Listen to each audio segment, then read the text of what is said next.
Todas, anticiparos que quien habitualmente está coordinando las aulas, que es José Luis Garroz, pues hoy no ha podido venir porque le ha surgido un imprevisto y bueno, pues vamos a tratar de sustituirle.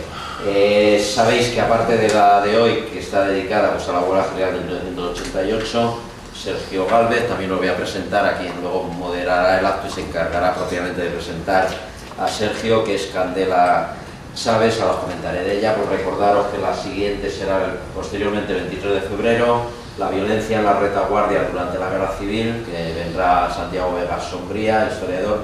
Si alguien tiene ocasión de ver en las bibliotecas sobre este mismo tema, tiene una exposición bastante interesante, ahora no me acuerdo dónde andamos, ya lo diré. Bueno, pero ya os informaríamos también. Y el 30 de marzo será José Luis Garroz el propio, que la charla será sobre los anarquistas en la Segunda República y la Guerra Civil. Tenéis ahí la información de todas las actividades del CAO, o sea que si queréis, pues ahí podéis disponer de ella. También comentaros, aprovecho, el lunes Lidia Falcón ha empezado esta semana un curso sobre el feminismo y política, es de acceso libre si queréis venir. El martes empezamos con el curso básico de laicismo. Si alguien tiene interés, tiene que inscribirse, está ahí en la puerta el cómo hacerlo, pero tendría que hacerlo ya porque hay un límite que es el aforo del local y están ya las 80 personas, más no podemos admitir, pero si tenéis interés, pues podéis inscribiros y tal. Esto empezamos el lunes con el curso básico de laicismo. El miércoles hay una charla dedicada a la situación penosa que sabéis que está trascendiendo a la prensa, pues de los centros de acogida de menores, sabéis los que se escaparon, que nadie se hizo cargo, etc. Bueno, tenéis ahí en el tablón de anuncio lo que son las actividades habituales. Hay un cineclub, teníamos sesión este miércoles, no al siguiente, y si tenéis interés en recibir las actividades del CAO de manera habitual, pues ahí el correo que figura. Bueno, yo sin más por mi parte, y aprovechar para presentaros también a Candela Chávez, que nació en Montijo en 1982 y bueno, tiene un libro publicado en el 2016 que se llama Sentenciados, que está dedicado a investigar y analizar los procesos sumarísimos de cerca de 8.000 pacenses en la zona de Badajoz. Recorre toda España y trabaja en proyectos diferentes con el tema de la recuperación de la memoria histórica en Extremadura. Contar que afortunadamente parece, me comentaba irónicamente, que hay una buena cantera de historiadores, historiadoras extremeños y extremeñas. Paco Hinojosa estuvo hace unos años con Tropas en un frente olvidado, tropas y tal. Francisco Espinosa, que es una persona que seguramente conoceréis mucho más, pues fue el autor del famoso informe que sirvió para que Garzón precisamente no hiciera carrera posteriormente. Bueno, y varios libros que tiene, un libro, pues digamos, imprescindible, La columna de la muerte, etcétera. Parece que hay una buena saga de historiadores y historiadoras. Sin más, ya ella presenta a Sergio. Yo a Sergio sí quiero decir que cuando era todavía más joven, que es la virtud que tienen aquí hoy los dos, pues hace 9 o 10 años, cuando empezó el CAUN en Tirso de Molina con los temas de la memoria histórica, a él le liamos para no me acuerdo qué, pero hay hasta un cuadernillo en el que aparece pues una ponencia, y es un tío, ahora que no me oye, serio y riguroso en sus trabajos, y seguro que la huelga del 88 tiene una virtud, es que por la media de edad seguramente algunos participamos. Yo era sindicalista entonces de manera muy activa, tú estarías jugando a las tabas poco más. 8 añitos iba a decir. Bueno, o sea, con lo cual es una visión novedosa que lo mismo nos sorprende. Sin más, Candela, cuando quieras. Venga, gracias. Muchísimas gracias a todos. Bueno, como dije antes, sustituyo a José Luis y vengo a presentar a Sergio. Sergio, bueno, es doctor en Historia, nació aquí en Madrid en 1980, de ahí esos 8 años en la huelga. Es compañero de batallas y sobre todo es un investigador desde el punto de vista mío. Varios compañeros, pues para quitarse el sombrero, sobre todo por la calidad de sus trabajos y por el imprescindible aporte que hacen estos trabajos, ¿no?, al entendimiento y la historia reciente de España que hacen, ¿no? Sergio, madrileño, como decía, a día de hoy es funcionario de carrera del Cuerpo de Archiveros del Estado, que le doy la enhorabuena. Tiene dos facetas, por supuesto, es docente e investigador. Docente ya que ha sido profesor tanto de la Universidad Complutense, también de la UNED y de la Universidad de Buenos Aires, y sobre todo la faceta investigadora, ¿no?, que es la que también viene a presentar hoy aquí, que le ha conducido pues, a un campo que ha sabido hacer muy fértil, con sus publicaciones y con sus contribuciones. Además de una amplia formación académica, es autor de casi medio centenar de publicaciones científicas. Además ha coordinado proyectos de I+D, de investigación, sobre todo relacionados con el proceso de recuperación de memoria democrática, y además ha sido miembro fundacional de la Cátedra Complutense Extraordinaria de Memoria Histórica del siglo XX en el 2005, donde ha estado varios años como coordinador de programas, que ahí fue donde yo lo conocí, a Sergio. Y bueno, actualmente es investigador también del Instituto Iberoamericano de La Haya y de la Universidad Carlos III de Madrid, con un proyecto muy interesante titulado Historia y Memoria Histórica Online, además de bueno, haber sido productor, comisario de exposiciones internacionales y nacionales, de documentales, etc., ¿no? En la actualidad está preparando varias publicaciones y una muy esperada, que es bueno, una monografía sobre la huelga, ¿no? El 14 de diciembre de 1988, que es la que viene a presentar aquí hoy, que esperemos que a finales de año, ¿no? En otoño ya verá la luz, ¿no? El siglo XXI.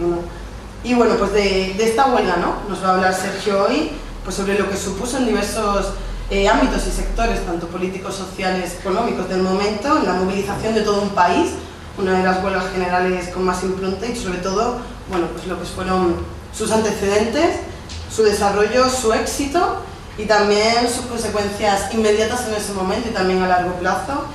Y bueno, lo que significó ese hito, ¿no? Una lucha general de nuestra historia más reciente, que por partes creo, desde mi punto de vista, olvidada, pero también en otros sectores muy recordada, ¿no? Y de gran importancia. Así que sin más os dejo con Sergio. Bueno, muchas gracias, Candela. Demasiado amable la presentación. Y bueno, sobre todo gracias al CAUN por esta invitación, porque lo comentaba ahora con Antonio Boldo, ¿no? Yo hace 10 años, yo creo que la última vez que estuve, que Antonio me lió, que éramos compañeros en la lucha, ¿no? Y me acuerdo que venimos a hablar de memoria histórica, derechos humanos y víctimas. Creo que además se trataba, no está ni aprobada la ley de memoria histórica, o sea, que ha llovido, o sea, pero sobre todo estoy encantado de estar aquí porque ha coincidido una llamada este lunes de mi editor del siglo XXI, un tanto enfadado, diciéndome: Sergio, tienes que entregar ya el libro, digamos, un pequeño retraso de un par de años, y justo coincidía, o sea que me ha venido bien también para ponerme las pilas, porque es un libro con el que llevo trabajando 3-4 años. ¿Vale? Que todo ese padre, investigador, opositor, al final lo ralentiza todo, ¿no? Y bueno, pero digamos muchísimo trabajo, como trataré de exponer, y sobre todo creo que es un libro que va a tener una característica, primero va a ser el primer libro monográfico sobre la huelga, y también va a ser el primer libro escrito por historiadores, es decir, con fuentes de archivo, porque hasta el momento lo que teníamos era el acercamiento de sociólogos, politólogos, que no habían pasado un archivo, no habían hablado con los protagonistas, no se habían ni siquiera pensado, vamos, parado a pensar no sé, en qué pensaban los sindicalistas, los ciudadanos, la gente. Yo creo que esta es una de las pequeñas virtudes, un momento de autoego, ya lo sé, que puede tener este libro, ¿no? Que ha sido hablar con los protagonistas. Y en fin, como decía Antonio, me acabo de dar cuenta de que por la media de edad yo soy historiador, no viví la huelga general del 88, que tiene una virtud, por lo menos tienes una cierta distancia, que siempre la reclamamos los historiadores a la hora de acercarnos al objeto de estudio. Y bueno, hechas estas apreciaciones, hay una serie de obviedades, ¿no? O sea, sin duda estamos ante uno de los acontecimientos más importantes de nuestra contemporaneidad y sin dudarlo tampoco, cuando hablamos de la huelga general de 1988 se trata sin duda no solo del mayor éxito, en mi opinión, de la historia del movimiento obrero español, pero es que no ha habido una huelga general similar ni aproximada, sino que constituye un capítulo central de esa misma historia del movimiento obrero del que cada vez se habla menos en la universidad, en la academia. O sea, somos muy poquitos los historiadores que hablamos de historia del movimiento obrero, ya que hablemos de los años 80 menos, y que nos preocupemos además por hacer estudios críticos con perspectiva de clase, no llegamos a la docena. Esa es la realidad de la Universidad Española. Es decir, hay una crisis muy seria a la hora de hablar de historiografía del movimiento obrero. Y bueno, y voy a tratar de abordar esta historia de la huelga con tres grandes epígrafes. En primer lugar, lo que he denominado los porqués del 14D. es decir, los antecedentes directos e indirectos. En segundo lugar, ¿qué sucedió el miércoles 14 de diciembre? Y en tercer lugar, voy a hacer una pregunta provocativa, en el sentido de si fue o no fue un éxito del 14D. Yo estoy convencido que fue un éxito, pero no para toda la gente que ha interpretado esa huelga, que ha intentado analizarla, lo fue. Siempre pone algún matiz, siempre hay matices. Y bueno, y entrando ya en materia, ¿por qué? Los porqués del 14D, ¿no? Y creo que hay una primera pregunta. Digo, la pregunta viene a expresarse de los siguientes términos. ¿Cuáles son las razones, los elementos, las causas para entender cómo aproximadamente cerca del 80% de la población activa, entre 8 a 9 millones de trabajadores pararon el 14 de diciembre? 8 o 9 millones, al menos el 80%. Son datos que no se han vuelto a repetir y que probablemente nunca se vuelvan a repetir. O por lo menos es probable que yo no lo vea. Yo creo, soy muy negativo, pero fue una condición de tal unicidad que es difícilmente repetible. Y además una huelga, valga también como introducción, que tuvo una virtud. Es el único momento en que Felipe González estuvo a punto de dimitir y se lo planteó seriamente. Lo habló con sus compañeros, más cercanos, con sus ministros, con sus amigos, con el llamado Comité de Estrategia del PSOE. Estuvo a un pasito. Al final le convencieron, pero a última hora, cuando ya incluso había pedido que le miraran pisos para irse a vivir. Estuvo a punto. Sergio, perdona, acércate un poquito más. Vale. Y bueno, y hablando de, pues de las grandes, de los porqués del 14D, primero hay un bloque de causas, un primer gran bloque de causas, que serían las causas a largo o medio plazo, ¿no? A saber, el contexto histórico en el que se mete, en el que se introduce, o debemos entender el 14D. Y que son los años de las dos primeras legislaturas del PSOE, entre 1982 a 1987. Para 1987, 1988, ya es patente un cada vez más generalizado desencanto ciudadano con respecto a los gobiernos socialistas. Hay datos, hay encuestas, porque hay que entender el elemento de ilusión que hubo en las elecciones de 1982, con aquel famoso programa de Por el Cambio, ¿no? Y curiosamente, aquel sentimiento de alegría y encanto duró ni un lustro, 5 o 6 años, ¿no? Porque hay que entender, salíamos de la dictadura y aquí hay un debate entre historiadores que no está nada aclarado, al contrario, está bastante confuso, ¿no? Hay un debate, y esto viene a cuento de lo siguiente, ¿no? Hay unos historiadores que dicen que la transición posfranquista termina en 1982 y hay otros historiadores que mantenemos que la transición posfranquista no puede darse concluida hasta que entramos en la Unión Europea y sobre todo tras el referéndum de la OTAN, ¿no? Y precisamente este último elemento de la OTAN supone también un proceso de desencanto brutal, un choque emocional para muchos miles, cientos de miles de votantes del PSOE y también para un amplio sector de la izquierda española, ¿no? Es un proceso de desencanto que con toda una serie de factores se va a ir agrandando, ¿no? O sea, como dijo un editorial del País, el PSOE ya piensa que es tan querido y en el fondo ya no le quieren tanto, ¿no? Y ahora sí le votaban, que esa es la realidad, pero eso es otra cuestión. Hay un segundo factor de causas que hay que destacar para explicar este distanciamiento entre el gobierno y el conjunto social, la ciudadanía, ¿no? Que fue sencillamente los efectos de la política de ajuste económico que implanta Boyer y continúa Solchaga, ¿no? Hay muchas definiciones sobre las características de esa política económica y yo creo, me tiré muchos años con la tesis doctoral analizando ese aspecto en concreto y yo creo que al final respondía a la pura ortodoxia económica neoliberal, liberal que implantaron los gobiernos socialistas. De política socialdemócrata nada, ¿no? Eso fue el liberalismo thatcheriano de los años 80 puro y duro, ahí están los datos. Si, por ejemplo, se liberalizó el mercado de trabajo, se flexibilizó, se llevó a cabo adelante la reforma laboral del sector de los trabajadores en 1964, una auténtica brutalidad en términos de derecho del trabajo, de mantenimiento de las herramientas del derecho del trabajo. Se asistió al proceso también brutal de desindustrialización, pero lo más grave no es eso. Era necesario y se había aplazado por motivos políticos. El problema es que se quitó se eliminó un sector industrial, probablemente obsoleto, pero a continuación no se llevó a cabo una política industrial alternativa, válida. Además se cuestionó el sector público. Y la gente se cuestionó el sector público. A partir de 1987-88 empiezan los primeros planes de privatización ya del resto del sector público.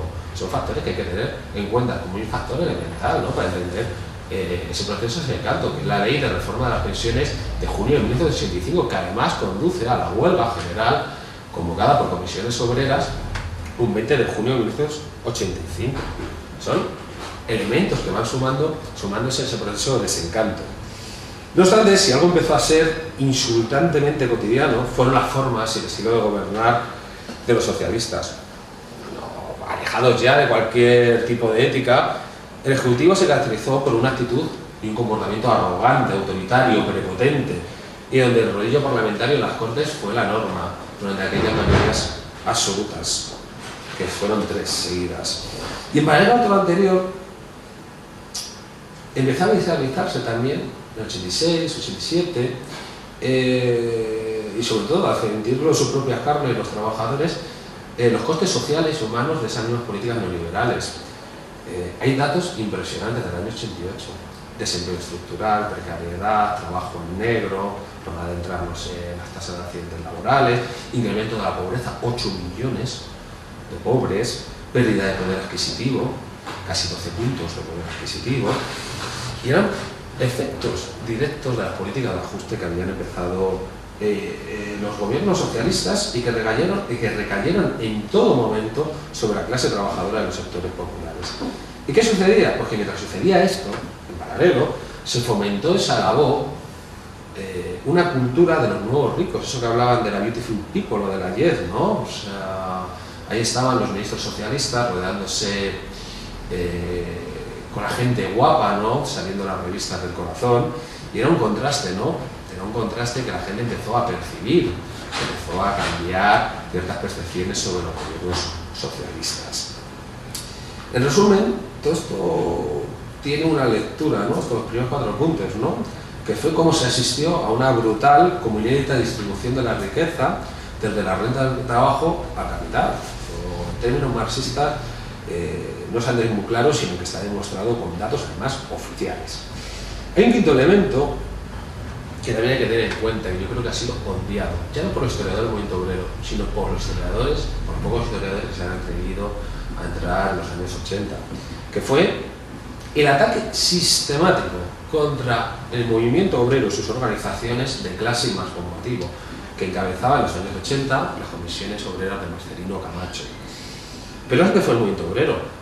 Se atacó y se intentó laminar a las asociaciones de vecinos, a otro tipo de asociaciones que configuraban el tejido social de resistencia, de solidaridad. El objetivo no fue otro, y esto hay que insistir, por parte de los socialistas en conquistar una hegemonía política, social y cultural para perpetuarse en el poder.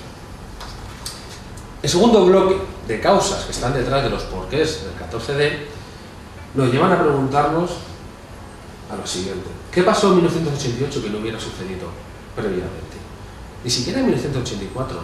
En 1984, durante prácticamente solo el primer trimestre, España se sitúa como número 1 a nivel mundial en número de conflictos laborales. Huelgas salvajes, estaisagunto, muertos, secuestros, hay de todo.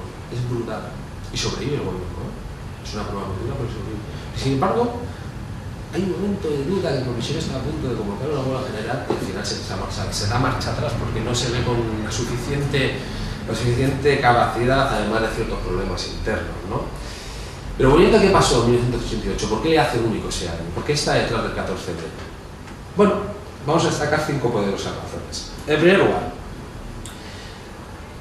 se supera la crisis económica que procede de los años 80, 87, 88, 89. España crece a un nivel de los primeros a nivel mundial y sobre todo a nivel más alto de la Unión Europea, tasas de media del 4,5-5% del PIB anual, una auténtica barbaridad. Y sin embargo, ¿qué contesta el gobierno socialista?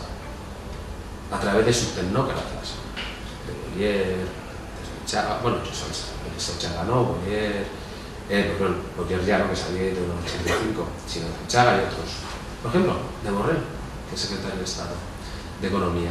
Pues dicen que se crece pero que no ha llegado la hora del reparto, que hay que continuar con las políticas de pérdida de poder adquisitivo, ellos lo llaman moderación salarial, que hay que seguir con las políticas de duro ajuste, quizás no ajustando tanto, pero que no se va a renunciar al camino emprendido, que todavía no es la hora del reparto.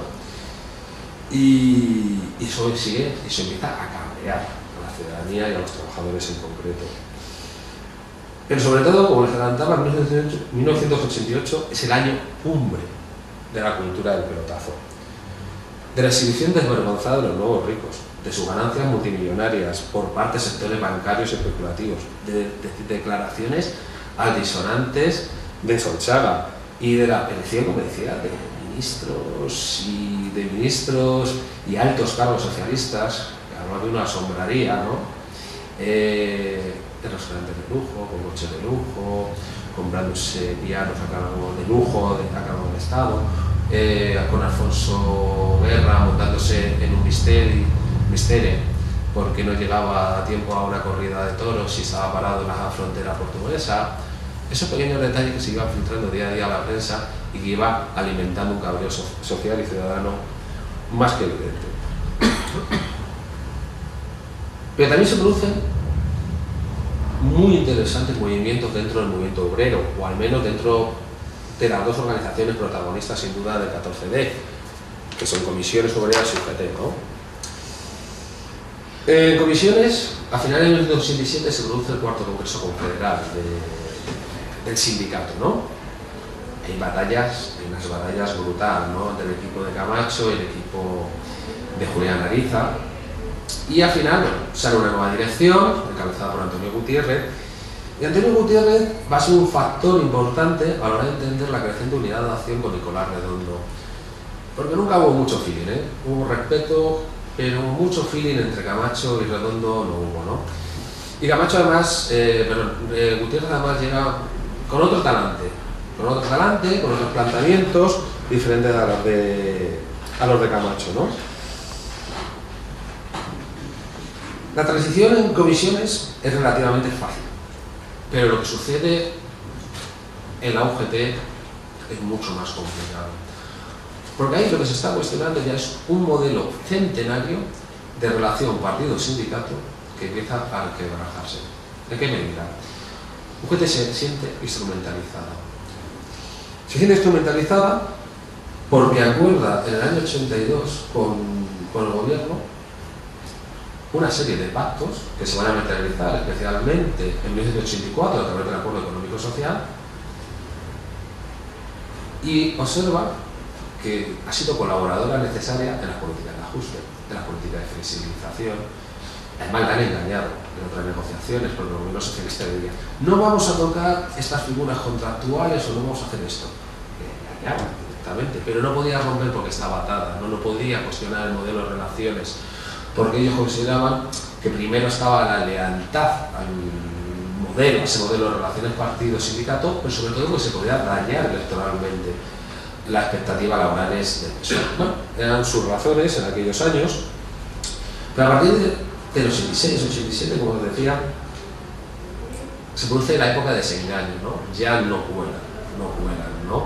Y se van a ir deteriorando las relaciones a un tiempo vertiginoso. Fijaros, 100 años de relación que terminan en no más de 24 meses, ¿no? Es un proceso muy intenso, a la par que muy interesante. Pero sobre todo los sindicatos se encuentran, por diferentes circunstancias, en 86-87, en una situación muy delicada, en una situación de debilidad. Son sindicatos de baja afiliación que básicamente su fuerza reside en las elecciones sindicales. Pero son sindicatos que en el año 86 la tasa de afiliación total de población activa no supera el 11%. 11%. Han perdido casi 14-15 puntos desde el inicio de la transición. Es decir, son los sindicatos que están debilitados, muy debilitados, que no tienen, prácticamente subvenciones, y que además se encuentran con una cruda realidad, empezando por la propia UGT. se dan cuenta cuando termina el Acuerdo Económico Social, que es un acuerdo que se firma en el año 84 y termina su vigencia en el año 86, ¿no? Y que además le facilita al Partido Socialista 2 años de paz social, claves para consolidar su proyecto. Pues se dan cuenta una vez que se inicia la recuperación económica, que ya no son necesarios. Por lo menos, bueno, UGT nunca había sido necesario, UGT la habían machacado, la habían marginado, la habían aislado. Claro, UGT es otra historia. Se da cuenta de que ya no es útil para ese proyecto, o por lo menos el PSOE puede sobrevivir tranquilamente una vez garantizada y estabilizada su segunda mayoría absoluta en las elecciones de 2018, puede sobrevivir sin UGT. Pero no solo eso, es que es difícilmente compatible una política económica liberal con los postulados socialdemócratas que tiene UGT. Hay un choque. Si no se produjo antes, pues bueno, yo creo que por esas circunstancias que les comentaba. Y entonces los sindicatos, por una razón o por otra, a comisiones porque la han machacado, y a UGT porque se encuentran en pleno divorcio, se encuentran que están debilitados. Que los gobiernos pueden sobrevivir sin ellos, y que además que están bastante aislados y que tienen una imagen pública bastante mala. Porque desde el poder, insisto, además una vez que UGT empieza a desviarse, hay ataques constantes desde los medios, desde el gobierno, cuestionando la utilidad inclusive de los sindicatos, ¿no? Y esto les va a conducir, tanto a comisiones UGT, a modificar lentamente sus estrategias, ¿no? Y de pasar de una estrategia defensiva a una estrategia ofensiva.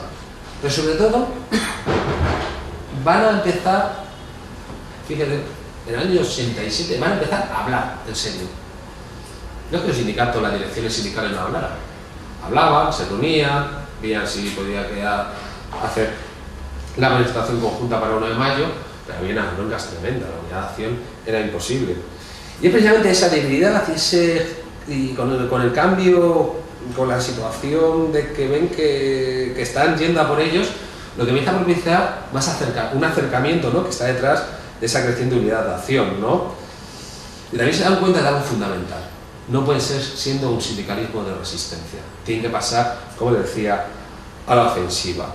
Está creciendo la economía. Tiene que haber un reparto. Nicolás Redondo puso de moda una expresión luego muy conocida y divulgada, que fue la del giro social. Pero sobre todo también se dan cuenta que hasta entonces ha sido un sindicalismo que básicamente ha sido un sindicalismo más propio de principios del siglo XX que de finales del siglo XX. ¿A quiénes representan los sindicatos? Eso se ve en muchos estudios, pues representan al hombre, varón, o sea, al varón, blanco y de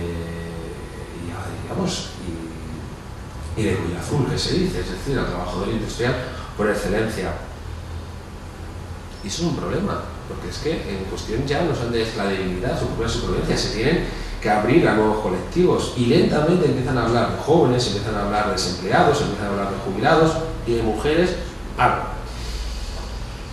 Y esto es lo que sucede, los sindicatos tienen que cambiar de estrategia para sobrevivir, porque están yendo a por ellos. Hay declaraciones impresionantes que luego han dicho, ¿no?, altos responsables ministeriales, ¿no?, de que los consejos de ministros con Felipe González decían, a esa altura, 87, 88, que quizás había llegado el momento de darles un buen golpe, ¿no?, para terminar con el poder sindical en España.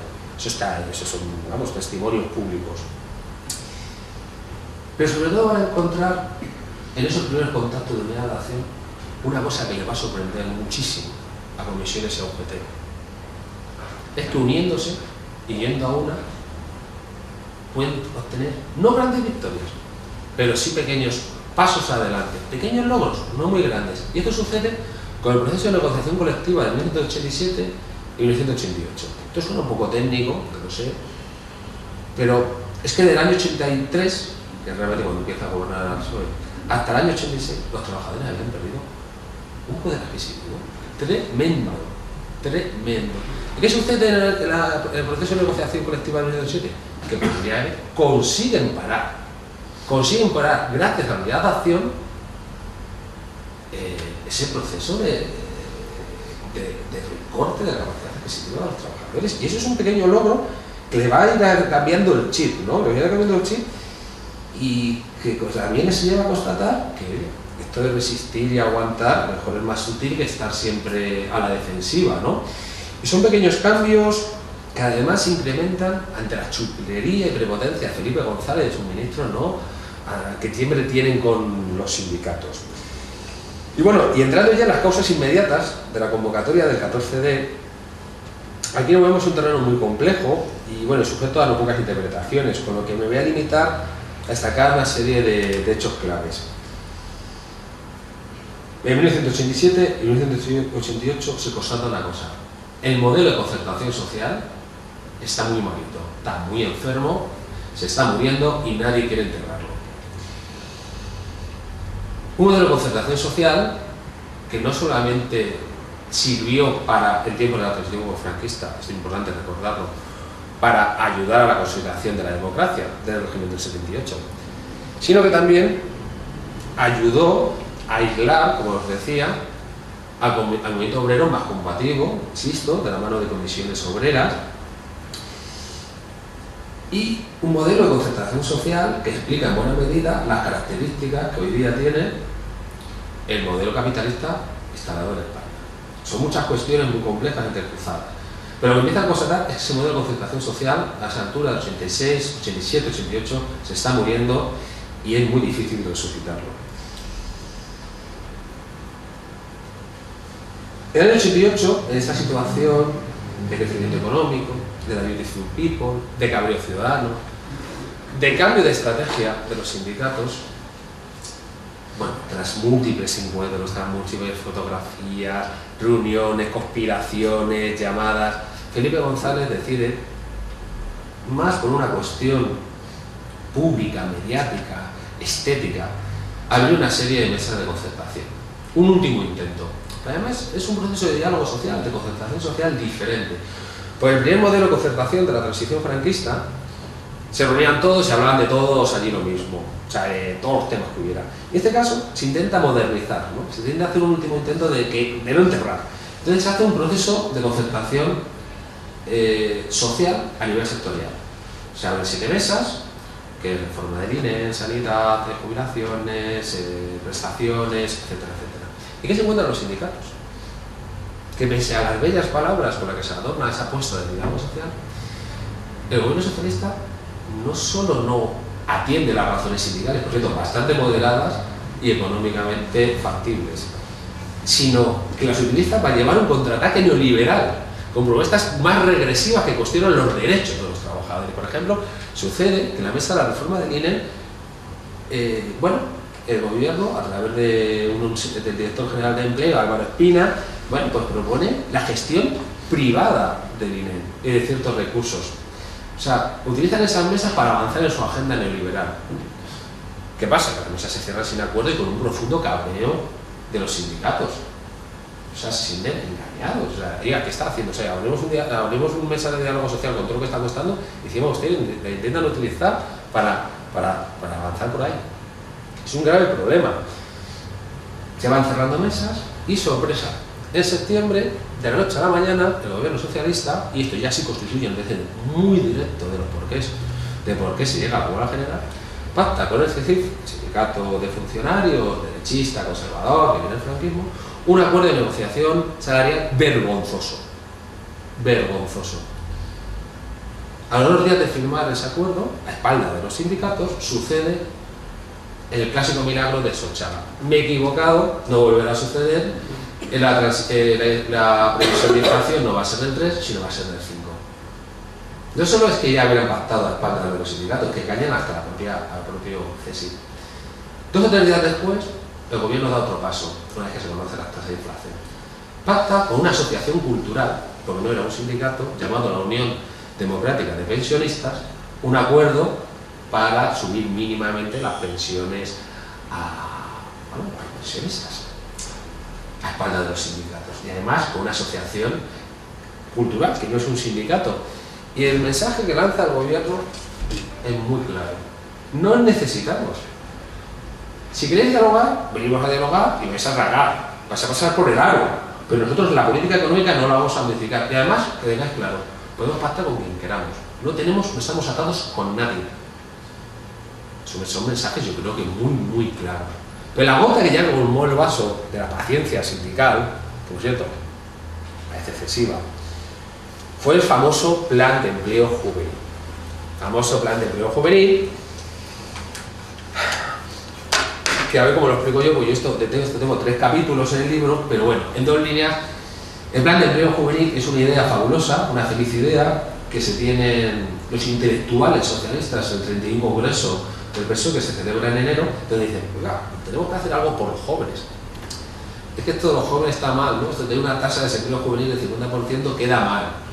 O sea, yo voy a Bruselas y digo, oiga, no usted me hable de milagro económico español, porque se tiene el 50% de los jóvenes desempleados. Entonces, presionados por esas circunstancias, no por otras, deciden hacer un plan. El plan consistía básicamente en lo siguiente: contratar jóvenes de 16 a 26 años con contrato temporal, salario mínimo y profesional, y con unas ventajas fabulosas. Las ventajas eran a través de bonificaciones, incentivos y otro tipo de ayudas, que al empresario, según informe de un estudio de comisiones que salió por aquel tiempo, que a un empresario contrataba a un chaval un año, le iba a salir 44.000 pesetas. 44.000 pesetas. Era el coste total que iba a tener contratar a un trabajador, a un chaval, a un joven trabajador. Pero no solamente era esas condiciones leoninas, es que era otro mensaje a los sindicatos. Eran romper las reglas del juego, cuestionar el derecho al trabajo. Era un auténtico submarino a los derechos laborales más básicos. Y claro, no. Pero es que además, el gobierno socialista con el Plan de Empleo Juvenil, porque se lo creyó, se lo creyó firmemente, o sea, la fe del creyente. Le dijeron no media docena de veces los sindicatos. Se lo intentó colar primero el Partido Socialista en mayo, le dijeron que no. Y los sindicatos, que son muy serios, le pusieron sobre la mesa otros planes alternativos de política de empleo juvenil. Vamos, según lo puso, lo tiraron, les ignoraron. En septiembre el gobierno hace un paripé estupendo y dice que asume como propio el programa del partido. Dicen los sindicatos, pues por mal camino. Hay una reunión a principios de noviembre con Manuel Chávez, entonces era ministro de Trabajo, y los sindicatos le dicen no. Y Chávez le contesta, muy sencillo: pues mira, me da igual y sí o sí lo vamos a poner en marcha el día 1 de enero de 1989. Ya está, que no hay negociación, que no nos preocupa, que nosotros tiramos adelante. Esa fue la actitud del gobierno socialista. No atendía una sola razón. Mientras tanto, imagínense la COE frotándose las manos y diciendo frases, vamos, estupendísimas por aquellos tiempos. Y se desbordó la paciencia de los sindicatos. Se desbordó de tal punto que el 12 de noviembre de 1988 convocaron, un sábado, la huelga general del 14 de diciembre. Pero por sí solo, todos estos antecedentes no nos explican lo que sucedió el 14D, lo que sucedió en la propia jornada del miércoles 14 de diciembre. Porque por más cabreo social, sindical que hubiera, había que organizar ese cabreo. Y había un mes escaso con unos sindicatos cuestionados, débiles, y que sobre todo se jugaban el ser o no ser. Si les salía fatal la huelga, quedarían todavía más deslegitimados frente a un gobierno que iba por ellos, literalmente, que reconocía que iba por ellos. O sea que los sindicatos se la jugaron, tenían un reto no de supervivencia, pero casi. Y en un mes es poco tiempo para generar unas condiciones objetivas y subjetivas para generar una movilización y asegurar el éxito de una huelga. Pero claro, en esta situación de marcaje, al gobierno le pudo la chulería. Valoró el derecho sindical, despreció a los sindicatos. Los despreció, no son capaces de montar una buena huelga general. Y se equivocaron. Y además hicieron todo lo que no había que hacer. Todos los errores que se podían hacer para que una huelga general triunfe, lo hicieron. Se lo pusieron en bandeja a los sindicatos en gran medida. En gran medida hicieron, se elaboraron el no manual para que una huelga general triunfe. Y bueno, lo cierto es que también aprendieron de aquellos errores, vamos, aprendieron que no han vuelto a cometerlos. Y bueno, por examinar un pequeño conjunto de razones que pueden explicar lo que sucedió el 14 de diciembre, en primer lugar hay que alabar, resaltar la preparación minuciosa hasta el último detalle por parte de los sindicatos convocantes de todos y cada uno de los detalles, les insisto, para parar al país el 14 de diciembre de 1988. Lo dieron todo, ¿eh? En segundo lugar, para entender el 14D no se puede entender sin la unidad de acción. Y aquí se podrían decir muchos detalles, no hay tiempo, pero hay detalles significativos. Más bien era que UGT no se fiaba de comisiones porque tenían problemas de que no querían sentirse identificados con los comunistas, que no le acusaron, les dio igual, porque le acusaron de haber caído bajo los brazos del comunismo español. Hay comentarios, hay noticias, editoriales y artículos de opinión brutales, ¿no?, acusando a UGT en aquellas semanas de que iba a traer el modelo socialista de Europa del Este. Y que bueno, que les pedía la vuelta a la responsabilidad, que no formamos auténticas cosas. Pero a pesar de que intentó evitarlo, era un mal intento, ¿no?, se les acusó de todo a UGT. Pero bueno, sin esa unidad de acción, no se puede explicar qué sucedió el 14D. Si le hubiera convocado comisiones solo, no hubiera sido igual. O sea, ahí tenían que ir juntos y o todos o ninguno. Hay un tercer elemento clave para entender el éxito del 14D. Y probablemente yo creo que es uno de sus grandes éxitos, no de los convocantes, que es el manifiesto que llevó por título Juntos Podemos.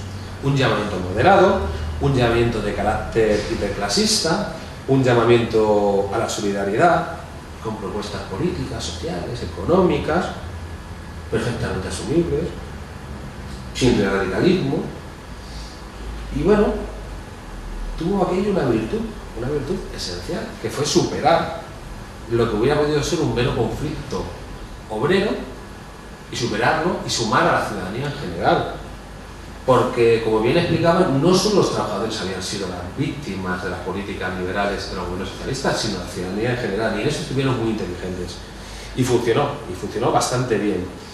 También, además de toda esa preparación minuciosa, se reunieron los delegados y los representantes sindicales, todas las empresas del país, las grandes, las pequeñas y las medianas. Hubo un trabajo sindical de fondo que no se había hecho antes. Y hay otro detalle para que vean el nivel de cabreo que había. Pese a ser reivindicaciones en su mayor parte sindicales, conectaron muy bien con el ánimo social, ¿no?, como les adelantaba. Y mucho más sencillo de lo que pensaban los sindicatos. Y así se sumaron intelectuales, estudiantes, jóvenes, mayores, colectivos sociales, partidos políticos, que no solamente apoyaron el 14D, sino que se comprometieron en su organización. Y otra cosa muy importante, una dimensión internacional, casi un centenar de sindicatos de todos los países del mundo apoyaron la huelga, apoyaron la Conferencia Europea Sindical, la CIOS, todos los sindicatos internacionales la apoyaron. Eso por la parte sindical. Pero hay otra serie de razones que vamos a decir que favorecieron en esa elaboración del no manual para que una huelga general triunfe, que favorecieron, digo, el éxito del 14D, y que fue llevada a cabo por el gobierno, medios de comunicación y los medios empresariales, no encabezados esta vez por la COE, que fue bastante moderada, conociéndola de anteriores actuaciones.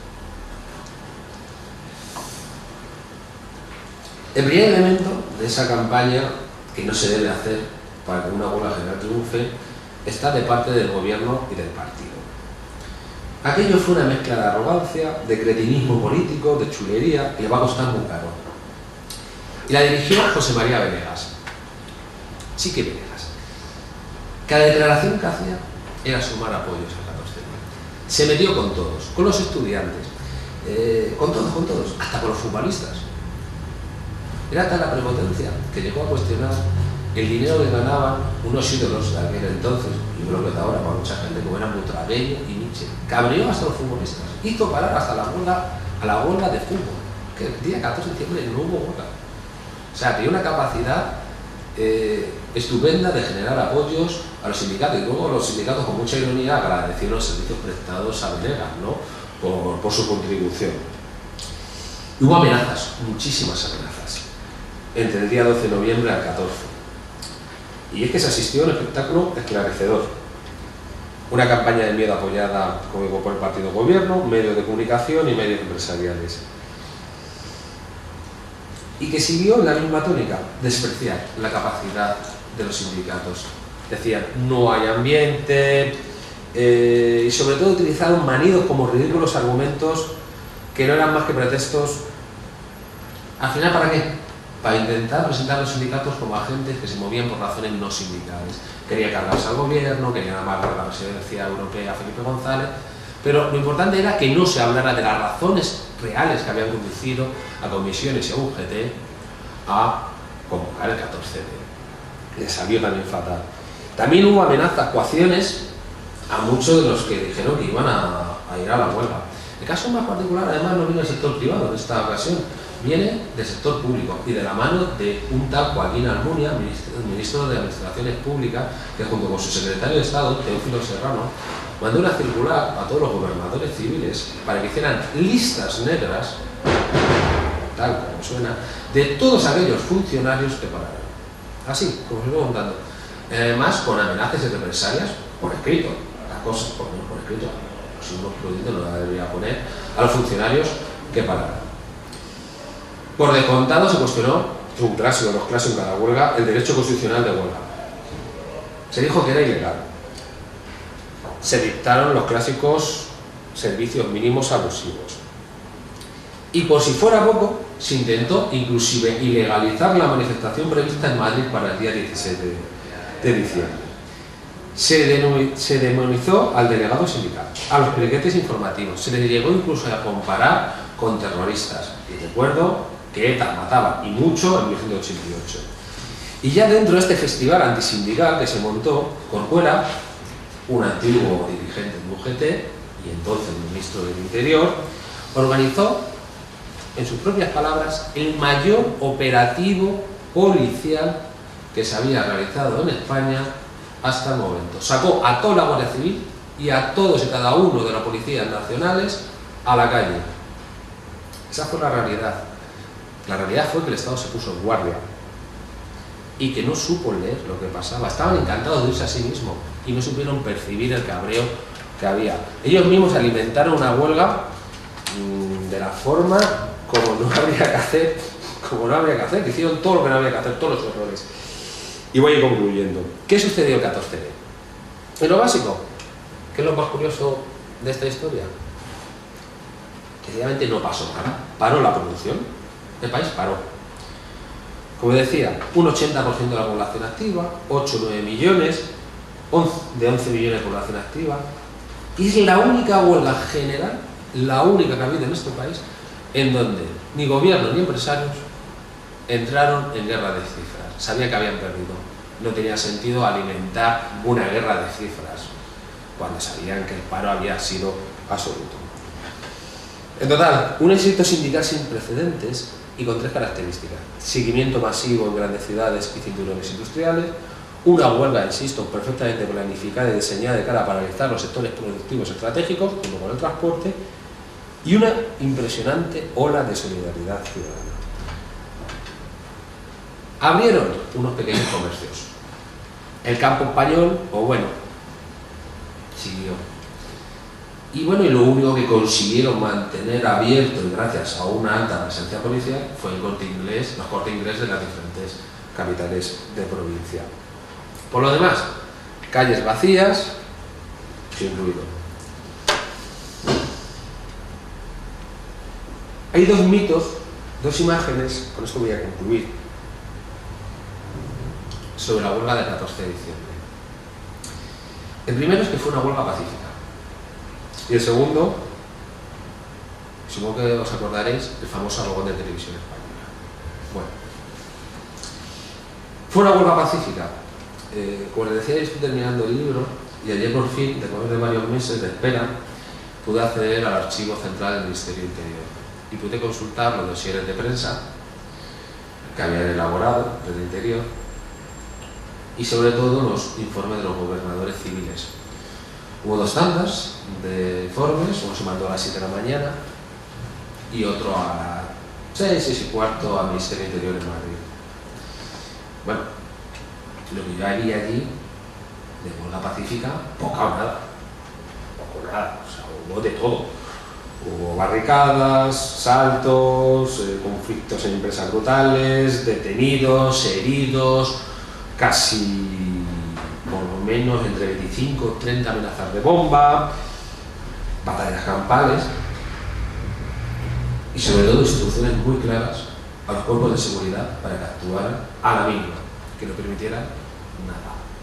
Esa es la realidad. La realidad es que lo que yo ayer vi iban con el sello del Ministerio del Interior. Es decir, que se dio mucha caña a los manifestantes. O sea que en total de huelga pacífica nada. Y fijaros qué curioso, ¿no? Porque un personaje como Corcuera, y me voy a hablar los objetivos, hay 2 detalles de lo que me parece. Hay 2 detalles muy curiosos de Corcuera. No solamente salió en rueda de prensa a decir que había montado el mayor dispositivo policial, sino que hay una anécdota que cuentan los autores, los periodistas, de que a las 12 de la noche, cuando se apaga la televisión española, que es con lo que vamos a volver, llama Felipe González a su despacho y no lo encuentran. ¿Saben dónde estaban? Estaban en el jockey tomándose unas buenas copas después de una buena mariscada. El señor ministro del Interior estaba preocupadísimo por lo que estaba pasando en esos momentos, ¿no? Es un detalle que le describe mucho. Como otro detalle, a las 7 de la tarde llama al presidente, a Felipe González, y le dice, y a las 7 de la tarde tenía estos datos. Le dice, señor presidente, ha sido una huelga pacífica, no ha habido un solo herido, prácticamente no ha habido ni un solo conflicto. Y se lo dice al señor presidente con estos datos. Yo creo que refleja muy bien quién era Corcuera, con estos datos que les acabo de dar. Y concluyendo, siempre cuando a mí me hablaban de la huelga del 14 de diciembre, hablaban del apagón en televisión española, que fue espectacular. Con la cuenta atrás de los trabajadores, con el corte en Navacerrada. Pero claro, el apagón afectó a Madrid y a las 2 Castillas. El resto del país tuvo televisión. Entonces, ¿realmente fue tan decisivo el apagón? Bueno, es verdad que para Madrid y ganar la huelga en gran medida, bueno, fue importante pero no decisivo. Y es que hay que empezar a decir cosas muy importantes cuando hablemos del 14 de, en mi opinión, que es que la huelga la habían ganado los sindicatos mucho antes ya de la propia celebración del 14 de diciembre. La habían ganado por los factores que he ido desgranando. Tengo más, pero no quiero entretenerme. Llevo 45 minutos. Simplemente concluir señalando que quedan muchas cuestiones, muchísimas cuestiones por delante, ¿no? Y entre otras cuestiones que un día habrá que hacer. Yo el libro que estoy concluyendo llego hasta la huelga del 14 de diciembre, ¿no? O sea, no me paro en lo que sucedió, ¿no? Porque se ha cuestionado mucho, un debate muy amplio, sobre el papel que tuvieron los sindicatos a partir del 14 de diciembre. En otras palabras, de cómo gestionaron ese éxito. Hay análisis más críticos, menos críticos, y en fin, hay muchas preguntas sobre el 14D, y lo importante en este tipo de casos, y siempre insisto, es que, bueno, los historiadores le vayamos metiendo ya a mano a los años 80, ¿no? Y vayamos generando una biografía mínima para tratar, como les explicaba, de por lo menos de entender o de acercarnos de lo mejor posible a la historia del movimiento obrero, porque es una historia que no podemos perder, ¿no? No podemos quedarnos con esos grandes relatos donde yo de verdad leo unos libros donde me parece que en este país no hay trabajadores precarios, no hay pobreza. Es maravilloso, es estupendo, todo, parece que si todos fueran políticos, estuvieran todos viviendo en el Congreso de Diputados, es estupendo los grandes acuerdos, donde no hay una historia social que profundice en las desigualdades, que hable de clases, y por eso insisto, y no me enrollo más, que el estudio de la historia del movimiento obrero, que puede sonar así un poco viejuno, sigue siendo imprescindible, porque si no lo tenemos bastante complicado, de verdad, para explicar la historia de los nuestros. Muchas gracias.